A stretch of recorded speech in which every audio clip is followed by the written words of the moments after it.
ZEE5 app download करें और देखें पूरे एपिसोड बिल्कुल फ्री। नमस्कार नमस्कार नमस्कार। नमस्कार। आइए। आइए। तो आप विदेश से कब आए? बस पिछले हफ्ते ही आया। अच्छा। नमस्ते। नमस्ते। नमस्कार। हमारी अवनी लाखों में एक है। पढ़ाई के साथ साथ बिजनेस का भी पूरा काम देखती और वक्त पड़े तो घर भी पूरा संभाल लेती। लगता है गुणों की खान है आपकी बेटी। लीजिए, अवनी भी आ गई।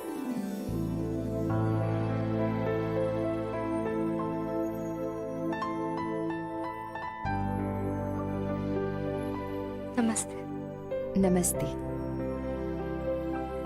सच में आपकी अवनी तो बहुत सुंदर है। बिल्कुल अपनी माँ पर गई। वैसे आपकी पत्नी कहीं दिखाई नहीं दे रही। वो बेड रेस्ट पर है। मेरी शादी टूटी थी तब से।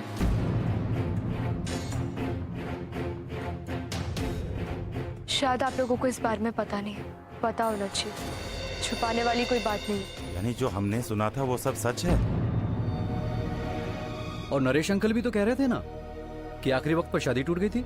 हाँ, और भाभी जी भी बता रही थी इस लड़की का किसी लड़के से चक्कर था शायद। क्या नाम था उस लड़के का? राज नाम था। अब ज्यादा सोचने अंदाजा लगाने की जरूरत नहीं है। सच में आप लोगों को बताती हूँ। हाँ, बहुत प्यार करती थी मेरा उस लड़के से। मैं दिल से चाहती थी कि मेरी शादी उससे हो, लेकिन एंड वक्त पर उसने मुझे ठुकरा दिया। उसने कहा कि वो मुझसे शादी नहीं करना चाहता। बस यही बात है और कुछ नहीं। तो तुम किसी और से प्यार करती थी? मैं प्यार करती थी और अब वो बात खत्म हो चुकी। इसका मतलब ये भी ना कि तुम उसके बहुत करीब थी? हाँ, बहुत करीब थी मैं उसके। इतनी करीब कि अंधी हो गई थी उसके प्यार में। उसके आगे मुझे और कुछ नहीं दिखता था। मेरी सारी खुशियाँ, मेरे सारे सपने उससे जुड़े हुए थे। इतनी अंधी हो गई थी कि खुद से ज्यादा उस पर भरोसा करती थी, लेकिन उसने मेरा विश्वास तोड़ा, मुझे धोखा दिया। और जितना प्यार करती थी उससे कई ज्यादा नफरत करती हूँ मैं उससे। और कुछ जानना चाहेंगे आप?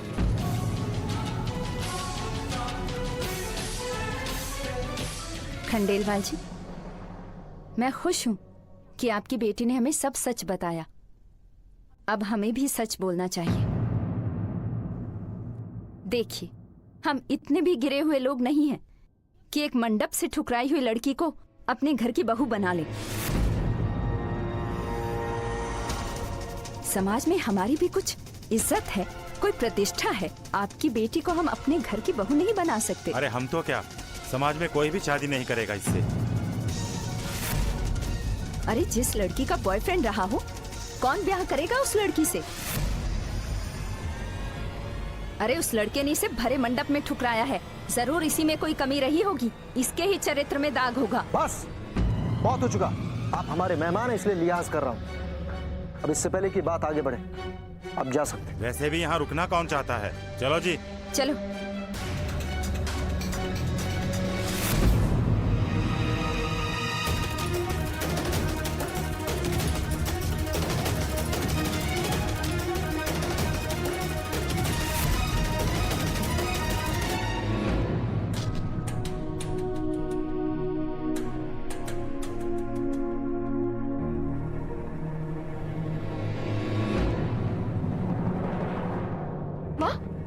माँ, आप बेड से क्यों उठे? आपकी तबीयत वैसे भी खराब है ना। डॉक्टर ने आपको कंप्लीट बेड रेस्ट बोला था। आइए।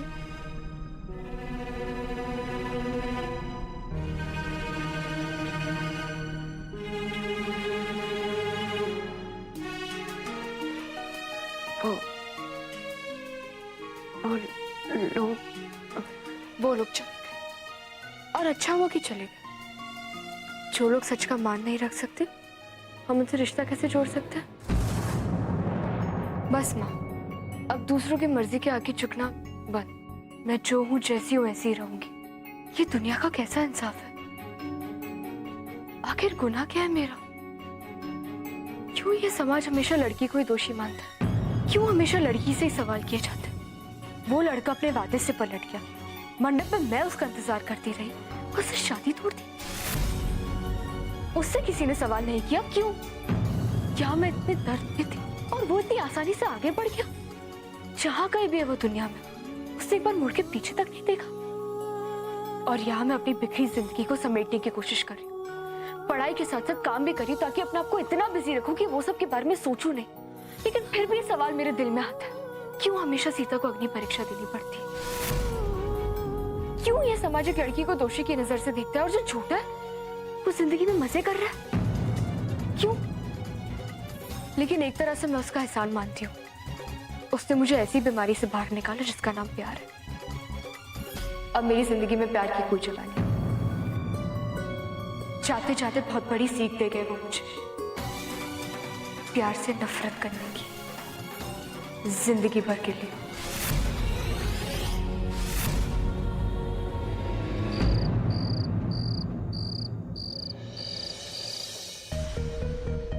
इतना अच्छा रिश्ता है था, अरे क्या जरूरत थी सबके सामने सब कुछ बोलने की? बिरादरी में ऐसी बातें वैसे भी छुपती नहीं।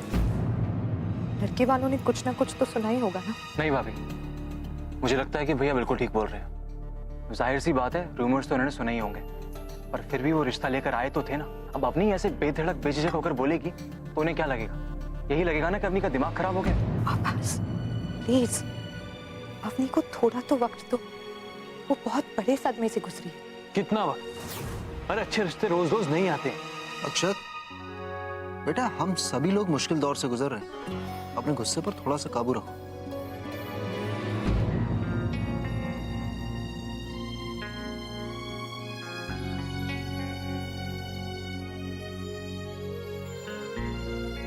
अब भाभी अब रहने दीजिए, कल की तैयारी कीजिए। कल आपकी ज्वेलरी एग्जीबिशन है ना, मैं यहाँ सारा काम संभाल लूंगी।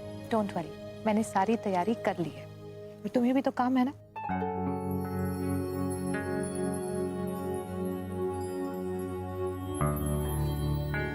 माँ, आपको पता है इस घर में कोई भी खुश नहीं है, क्योंकि इन्हें लगता है कि एक भाई होने का फर्ज, एक पापा होने का फर्ज निभाने में फेल हो गए।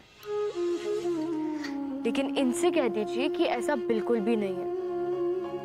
मुझे इसी घर में रहना है और मुझे अपना घर फिर से हंसता खिलखिलाता हुआ चाहिए। शादी, पति, ससुराल, ये सब मेरे लिए कुछ मायने नहीं रखता।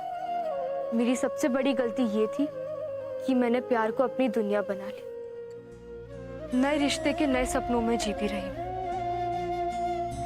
मेरे लिए बस दो चीजें इंपॉर्टेंट है, माँ की सेहत और पापा का बिजनेस। और जब तक मैं माँ को पूरी तरीके से ठीक नहीं कर देती और पापा का बिजनेस 4 गुना एक्सपैंड नहीं कर देती, तब तक मैं और कुछ नहीं सोचूंगी। इसलिए तब तक बाबूजी, पापा, अक्षत भाई, आभास भाई, प्लीज आप लोग मेरी चिंता मत करिए।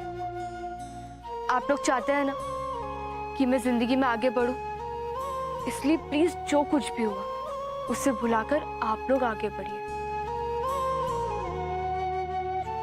पापा, डिनर के बाद मैं आपसे होटल एक्सपेंशन के प्लान के बारे में बात करूंगी। लेकिन अपनी बेटा, ठीक है।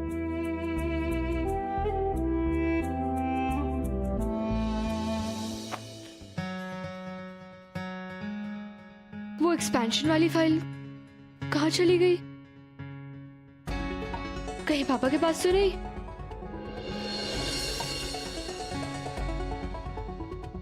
शायद गोपाल काका ने वो फाइल्स इन फाइल्स में रख दी है।